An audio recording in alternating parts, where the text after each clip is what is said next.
Hi mga kabady! Isa na namang food chain ang bibigyan natin ng review. Ang food chain na pag sinabi nating manok ay maiisip natin agad. Ito ang KFC.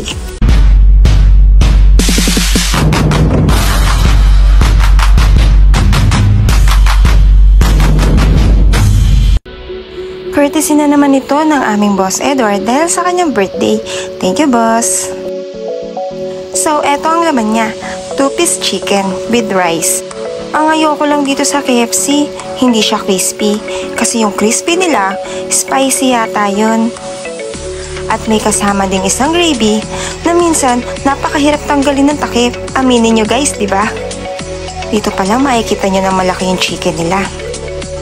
Tingnan nyo mga kabady kung gaano kalaki yung chicken nila. At wala siyang masyadong breadings ha. Ito pa yung isa. Kaya pag sinabi nyo talagang chicken, KFC talaga yung una natin maiisip.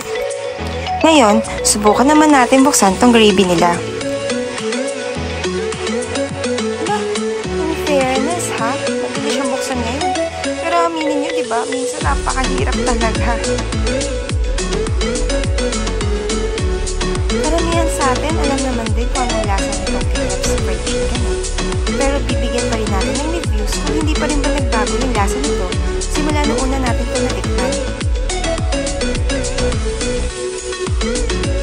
Wow! Napakalambot ng meat niya. At saka, lasang-lasa mo talaga yung mga herbs and spices niya. Ewan ko ba, pero pakaramdam ko, walang kayang pumato talaga dito. Lalong-lalo na yung gravy niya. Talagang mapaparifil ka sa sarap. Pero sana, matagal ko na itong nire-request sa KFC na magkaroon sila ng original flavor na crispy chicken. Kasi spicy lang yung crispy chicken nila eh. Pero masarap din naman yung spicy nila. Hindi siya katulad sa ibang chicken na binudburan lang ng chili powder. Ito talaga, yung spicy nila, alam mo, hinalo talaga sa breading. Kaya lasang-lasa mo talaga yung spiciness nila. Pansin ko hindi ko sa KFC, meron silang mga seasonal menu. Kumbaga, hindi talaga pang matagalang yung mga menu nila. Sana nga, gawin na lang nila permanent yung mga yun. Kasi minsan masasarap din talaga.